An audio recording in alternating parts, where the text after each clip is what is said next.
Hi and welcome back to our second mini lecture in the Historical Foundations of Management. In this mini lecture, we start to unpack the behavioural approaches to management. Now, the behavioural approaches are also known as the human resource approaches to management. So by the end of this mini lecture, I really want you to explain the management ideas that were introduced by the HR approaches. So the behavioural approaches maintained that people are actually social and they're self-actualizing. In fact, people want to get satisfying relationships from people. They're social, innately social creatures, so they respond to group pressures and the search for personal fulfillment. It's not about humans being rational anymore. It's about how do we create an atmosphere where we actually empower others to be social and self-actualizing. And there were three critical studies that came out of the behavioural approaches, or theory, so to speak. There were the Hawthorne studies, theory X and Y, and there were the theory of human needs from Maslow. We're going to talk about these now. Now let's start with the Hawthorne studies. So the Hawthorne studies began as a series of productivity experiments. So Alton Mayo, who was a Harvard professor, he came from Australia, so here's our one claim to fame. But what he did was conduct studies of job design between 1924 and 1932. And what he did was set up a series of scientific experiments. And his idea was, I want to see how illumination at work works. All right. So what he ended up doing was putting a group of people together and focusing on different people. All right. And had different, same task itself, but different atmospheres. So there was 12 different studies that existed. And what he found was that the intensity of illumination was not directly related to productivity. All right. So if they get special attention, people tend to perform as expected. All right. People aren't going to go back and say, oh, well, I'm not going to do this, I'm not going to do this, I'm not going to do this, because it's in their job description. They'll do it because they get singled out. But what they also found, that the Hawthorne studies showed that people's feelings and relationships with their co-workers and the work group is actually really important. And that actually came out. So social norms, group standards, and attitudes were more important in producing quality outcomes than the pay or the incentive produced to this person. So in their experiments, to measure this, what they actually found was that they paid people higher than they'd normally do in terms of their work, and they encouraged them to come and participate in this study. But by changing the atmosphere around, they changed their expectation as to whether or not they wanted to continue or not continue. And those people that were paid higher, but with a poorer work environment, were found to leave the study more than those that had a great social environment. So this particular study really contributed to the human relations movement in management. And this is where we started to actually acknowledge that people matter. All right, so the human relations movement only started post-1940. It was one of the main moves. And it moved by saying, you know what? All of this happens in my external environment. Policies change, politics change, the natural environment changes all the time, the where I get my resources change. But I need to start thinking about my internal motivation for being here. All right, so we started to look at extrinsic and intrinsic motivation.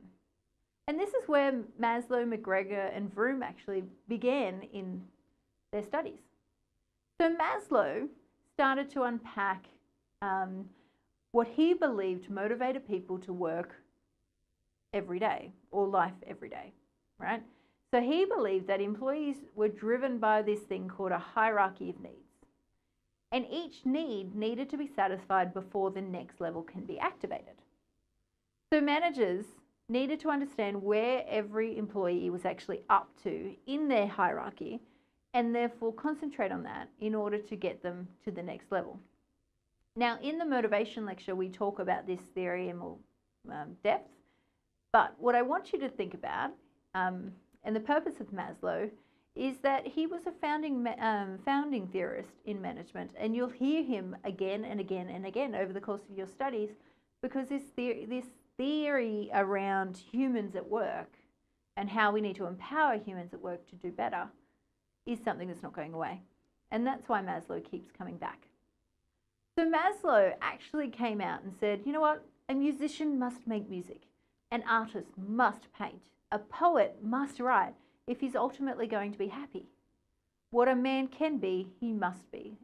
This need we may call self-actualization. So what Maslow said is that we all have this need to self-actualize. We all need to be happy at some point. Something drives us to be happy. But there are all these needs that we must meet in society in order to get there. So whether that's a shelter, need for love, need for, as we move up the need change, our needs change, and therefore we need to acknowledge that. Now, Douglas McGregor came on board and he said, you know what? Yes, our individual needs change, but what we also need to think about is how we manage within organizations. Okay? So he said every manager has one of two approaches. He can either have an X attitude or a Y attitude.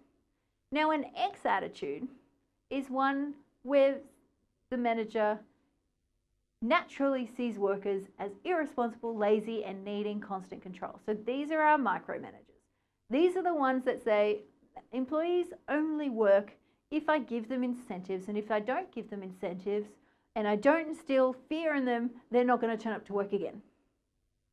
Now, there are lots of Theory X's managers in the world because that's how they see the world.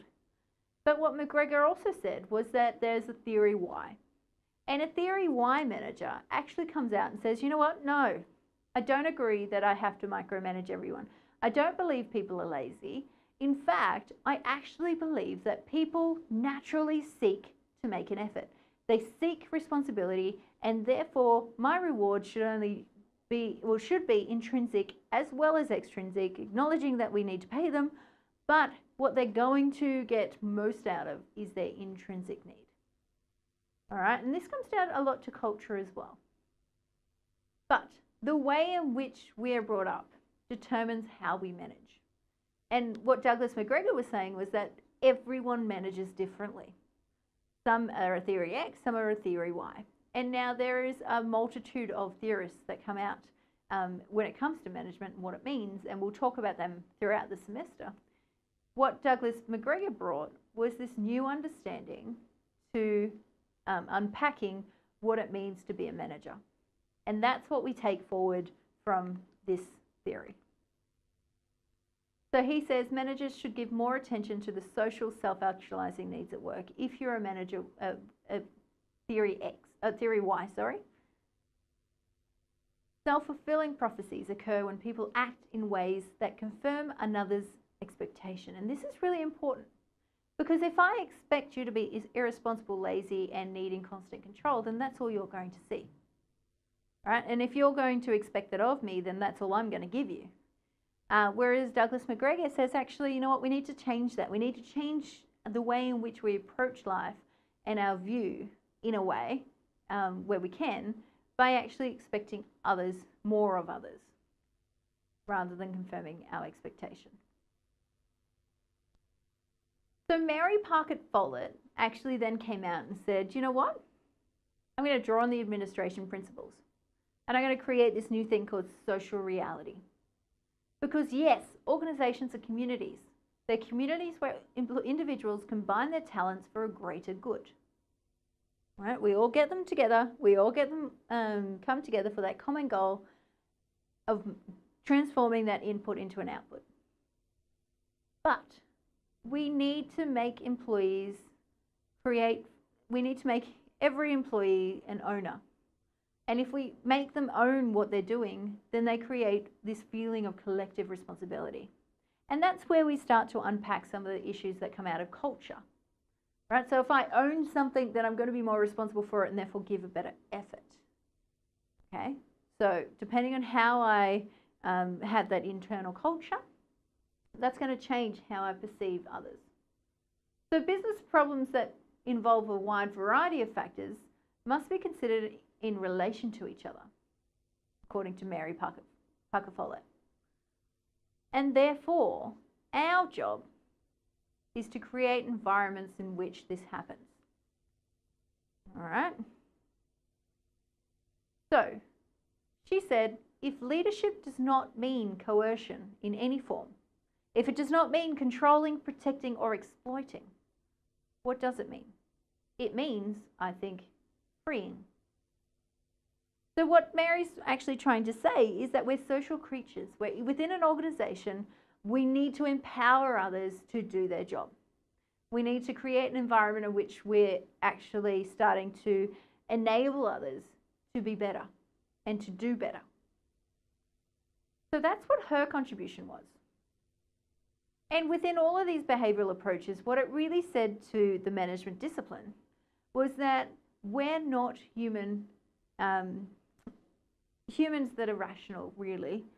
We have different motives and we're at different points in our lives. So let's start enabling managers to be able to harness these parts of our employees, because let's face it, without employees, we may not exist, depending on the type of organisation that we are.